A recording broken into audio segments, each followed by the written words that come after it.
guys, Scott from Edge Financial Services. Hope you're all well.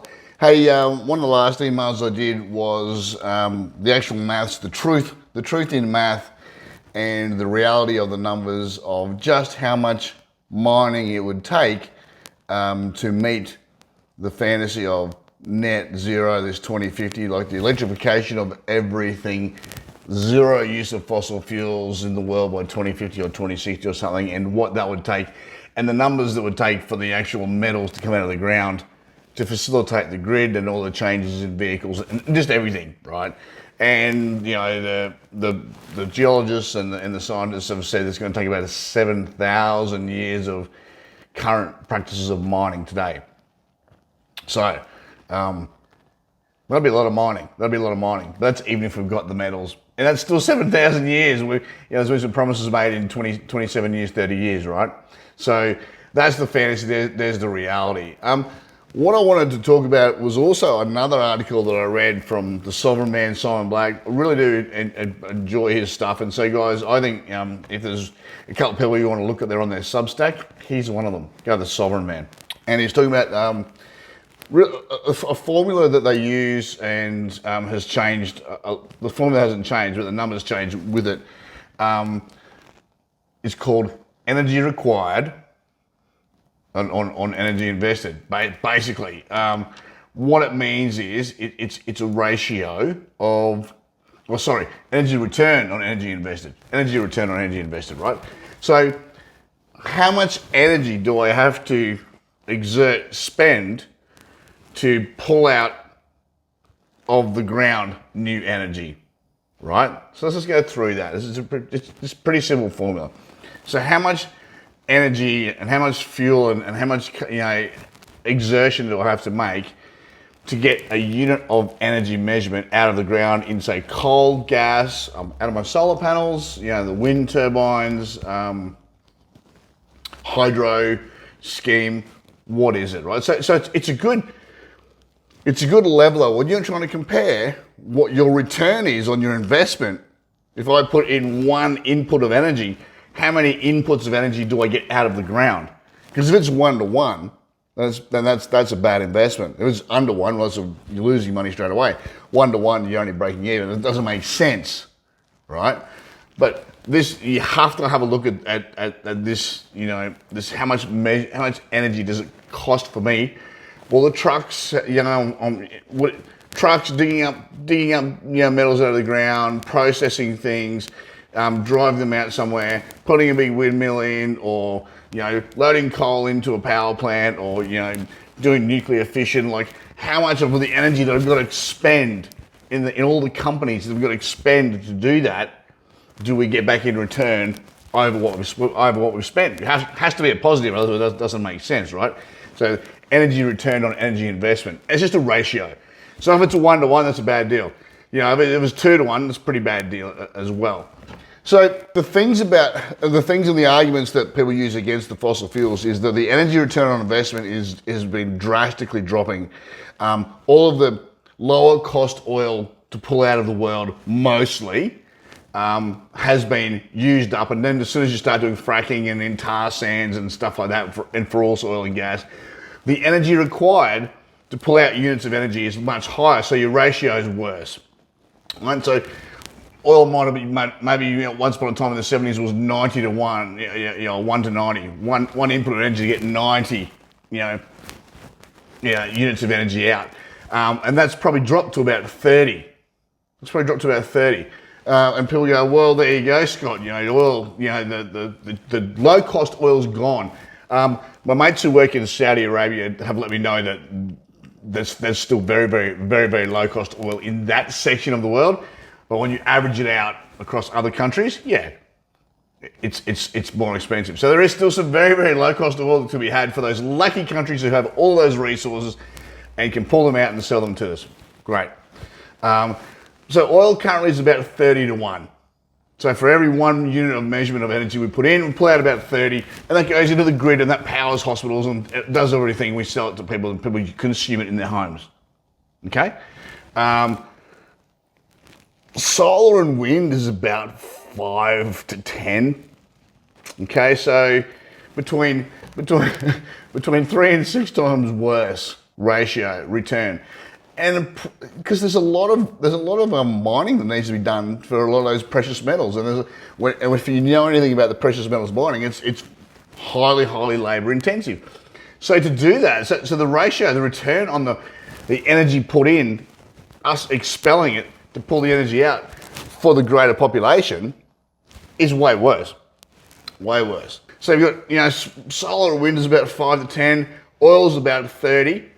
Nuclear, I've seen some latest reports, is about 70 to 80 times return on your one input of energy. So as a baseload power, that obviously speaks volumes to it. You might go, well, Scott, is there anything better? There is, if it works well, and hydro is probably above that. Hydro is probably between 80 and 100 times. But the water's got to run, everything's got to work well, and the amount of spots you can have those hydro, things in is not plentiful. It's not plentiful. So you couldn't say, well, we're going to have no other energy sources except hydro power plants. It's not going to work. The world can't work like that. Okay. So when you come back and you go, wow, you know what? That makes a whole lot of sense. So bad return on investment, solar and wind.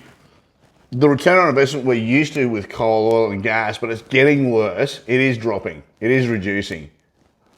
But not in every country. So there's some lucky countries that have cheap, plentiful, oil that is low cost to extract and then sell on the open market. Nuclear, and because nuclear is highly technological, I would expect the return on nuclear to become better and better and better over time. And I would expect it to be the one that will carry the can forward once we get past our religious beliefs called green energy is the only energy you can have. Otherwise you're evil kind of thing, and you need to be excised from the community. That's kind of how cultish the green stuff is when you actually look at the numbers, and they know the numbers. Just don't want to believe the numbers, right? So you come back and say nuclear, and then you go, okay, well, why aren't we already doing nuclear? Well, countries are. China and India are racing, full steam ahead to build as many nuclear power plants as they can for their country and for their grid. Just saw an article, Elon Musk and Bill Gates are buying their own little self-contained nuclear power plants. Why would those guys need their own power plants for a start? Because the AI they're running, so ChatGPT and the one Musk is going to come on, use about as much power as a small country to run, right? And so those guys are sort of funny. Tesla and Gates, our cap is so green, and we're like green through and through. If you cut our skin, green will come out because we're so green. What a lot of BS. What a lot of bullcrap. You know what? But people love to believe these guys, right? But then they're back to nuclear because financially, that's what they've got to do to make it work for their businesses. Oh, wow. It kind of comes back to businesses and vested interests again, right? But that's okay. Not all of you are fooled, and I know most of you are not fooled. So this is not news to you, but I'm just reaffirming. And so what does this mean for us going forward? A, as consumers of electricity, or B, as investors? Well, last month, uranium hit a 12-year high on the price of uranium ore, and that was only in a 3-month span. So it's like they can't compress the truth anymore, and it's just getting out. And then Bill Gates says he wants to have his own nuclear power plant, and Musk says I want to have mine. And if you listen to the EU has just started reclassifying nuclear energy as green, which it always is because it doesn't produce any carbon. If you thought carbon was bad, even though it's plant food, we need a lot more carbon to forest as much as the earth as we can, actually. So carbon's good in my regard. Someone will probably have me burn at the stake for that, but that's what I believe. And so they can't sort of hide it anymore. This experiment of having no hydrocarbon fuels from the countries who are pushing for this, who don't have any in the ground. That's why they're pushing it, right? They're trying to guilt the other countries not to using their cheap energy so they can keep some kind of colonial control. This is what I kind of believe. And over us as subjects of their kingdom as well. And they've even wheeled out Greta Thunberg. to say that she now believes that perhaps nuclear energy is green, and perhaps it's okay. So just perhaps, so maybe you don't need to destroy, acres and acres and acres of ecosystem, forest, farmland to have a windmill, like just windmills and windmills and windmills, or solar panels. Maybe you just need a nuclear power plant. Yeah, it's only about the size of a CBD. It wouldn't even be that. It's not even that actually. It's a small thing. It might be 10,000 meters by 10,000 meters. Not like hectares and hectares and hectares of like just this horrible looking windmill stuff, and the birds hate it, and solar panels. It's just, what have we done? What have we done to our planet? Well, because we just love to believe stuff.